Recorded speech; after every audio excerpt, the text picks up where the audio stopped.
What's good, Steeler Nation? My name is Jack Sperry. This is Steelers Talk. This isn't the studio today. I am at my apartment here in Dallas, Texas, because it's President's Day. Happy President's Day to all of you. So it's technically my day off, but I wanted to get a quick video out for you guys because I love you, I appreciate you, and I wanted to talk some Steelers news and rumors that came up over the weekend. So first of all, the Steelers have a new coach on their coaching staff, Aaron Curry, former first-round pick, former Seattle Seahawk and former Seahawks coach is on his way to Pittsburgh. He's going to become the new linebackers coach, replacing Brian Flores for the Steelers.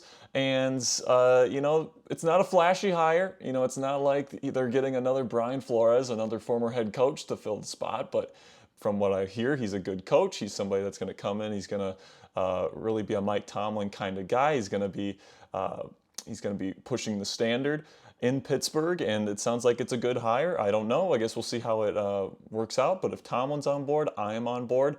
And now the big question for me is, what's the next step for the Steelers when it comes to the coaching staff hiring cycle? I hope the next hire is a senior offensive assistant to help out Matt Canada, the offensive coordinator. Now Canada, it seems like he's going to be coming back. The team keeps saying he's coming back.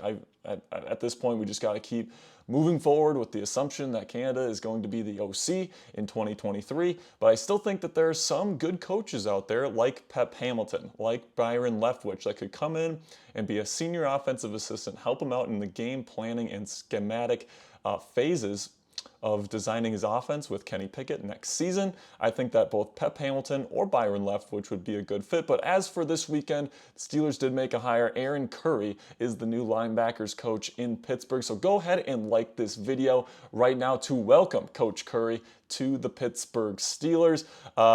At the end of the day, guys, if you like the video, it really does help out this video and this channel because it helps tell YouTube that you enjoy this content, and it helps push this video and other videos to other Steelers fans and helps us grow. So if you like this video, be a big help to us. Now let's get into some other news and rumors that came out over the weekend. Starting with Steelers Depot coming out with a list of 3 wide receivers that the Steelers should go sign this offseason. Some kind of cheaper options, some more realistic options, because, with Deontay Johnson on board, with George Pickens still on board, with Calvin Austin still in the mix, it's looking like the Steelers might look to add some depth at the wide receiver position this offseason, but they're not going to break the bank to go get it. So here are the 3 names that they came up with. First on the list was Mecole Hardman, Super Bowl champion with the Kansas City Chiefs, a complete speedster. Maybe not the most refined wide receiver out there, but he's definitely fast. He's a 4-3 guy. He can definitely take the top off of a defense from the slot. And, he's a good player. He's fine. But, given the amount of money that he's going to be asking, according to reports, right now, it seems like he's going to be asking for about 4 years, $10 million per season. And for me, just for someone that all he does is really run, someone that's just a fast wide receiver, that isn't something that I'm willing to spend $10 million on this offseason at all. I might not be willing to sign a wide receiver for $10 million, period, this offseason, let alone a guy like Mecole Hardman, where literally all he does is just run fast. He's not a great route runner. He's not necessarily good at the catch point. There's definitely weaknesses in Mecole Hardman's game, and to pay $10 million per season is what he's expected to make. I just don't think that is worth it for the Steelers. Number 2 on Steelers Depot's list is Paris Campbell, wide receiver, another speedster coming from the Indianapolis Colts here.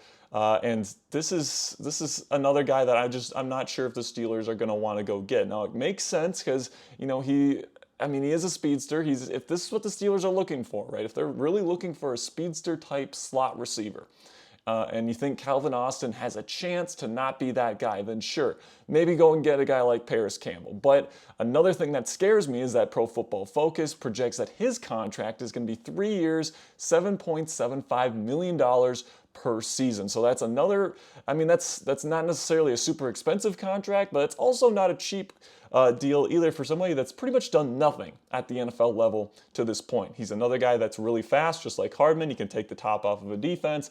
He's definitely hard to catch if you get him into the open field, but he's not a refined route runner. He's not great at the catch point. I mean, and there's definitely a few of those wide receivers in this free agency cycle that are guys that you put in the slot to run clears and, to try to scare the defense a little bit to open up stuff for, say, Deontay Johnson or George Pickens. But I just don't think spending $7.75 million on a guy like that is in the Steelers' best interest, at least in my opinion. And then finally, they have Jarvis Landry on their list, another slot option. For a one-year contract, $3 million per season is what he made in New Orleans last year. Given the injury, given the lack of production in New Orleans, I'd say it's around that same marker. I think this is probably the most realistic option for the Steelers in free agency. Personally, I think the Steelers will probably look for like a Xavier Hutchinson in this year's NFL draft to fill that second wide receiver, like slot option for the Steelers this offseason. But Jarvis Landry's another guy that could fit here. He's a tough run blocker. He's a great leader in the locker room. He's been around the block in the National Football League. He can be a great mentor for Calvin Austin III. If you sign Landry, that doesn't necessarily mean you bench Calvin Austin III, right? You can have some variability in there. You can have some sets with Jarvis and some sets with Calvin Austin and try to just like make sure that you have a solid slot option in 2023. Jarvis is somebody that would be great for the locker room, and I really like the contract there. $3 million for a one-year contract is kind of what I'm looking for if the Steelers want to go get somebody in free agency. So I think Jarvis Landry is somebody that, as a Steelers fan, you should keep a close eye on, because I think that he's a Steelers type of guy. He's tough-minded. I think that he would vibe with Mike Tomlin. I think that you should definitely keep your eye on Jarvis Landry this free agency period. That one is probably the most realistic for me. But let me know in the comments section right now. Should the Steelers sign a free agency or sign a wide receiver in NFL free agency this year? Type Y if you think yes, or type N if you think no. For me, I think it doesn't have to be in free agency. They just need to add another wide receiver this offseason. If you could get a guy like Jarvis Landry on a $3 million contract, I think that's great. But if you want to go the draft route, get like a Xavier Hutchinson from Iowa State in the middle rounds of the draft, I would be okay with that as well. All right, so now finally here, guys, before I say goodbye today, it's going to be a relatively shorter video today because it is my day off here in Dallas, Texas. But we're going to go into a CBS Sports mock draft reaction. Now, we've talked about CBS Sports on the channel quite a bit here over the last couple weeks. They've come out with a lot of mock drafts. They have a couple different analysts, and they haven't been great so far. They have not been great so far. CBS Sports has been a complete joke so far when it comes to the Steelers. I don't think they know the Steelers roster. I don't think they know their cap situation. But let's see if this week's mock draft they improved on themselves just a little bit. So the first round pick for the Steelers, I do like it. They have them taking Peter Skoronski, number 17th overall. I don't know if Peter is going to make it this far, just because he does have that thing where he's got kind of shorter arms. But he still had elite production, both as a pass blocker and a run blocker at Northwestern. We've seen guys with shorter arms like Rashawn Slater with the Chargers give us elite production with shorter arms at left tackle in the league. I think with the success of Slater and some other shorter armed guys, I think that Peter Skoronski is probably going to be at least a top 15 pick. So I doubt that Skoronski gets to the Steelers. But if he does, I like the decision to go get him here by CBS. If he falls to the Steelers and say Broderick Jones or Paris Johnson Jr. off the board, this is a no-brainer pick to me. Go ahead and take Peter Skoronski. This pick is pretty good. Now, once they get into round 2, it gets a little weird, okay? Round 2, pick 32, they have them going Nolan Smith. Now, I like Nolan Smith. Nolan Smith is the edge rusher from Georgia, former number 1 prospect in his high school class. Extremely good athlete, like freaky good athlete, extremely fast, good tackler, good run defender. I think he's probably going to go round 1 because I think he's just going to blow up the combine. But, if he's there at 32, I don't necessarily hate the pick.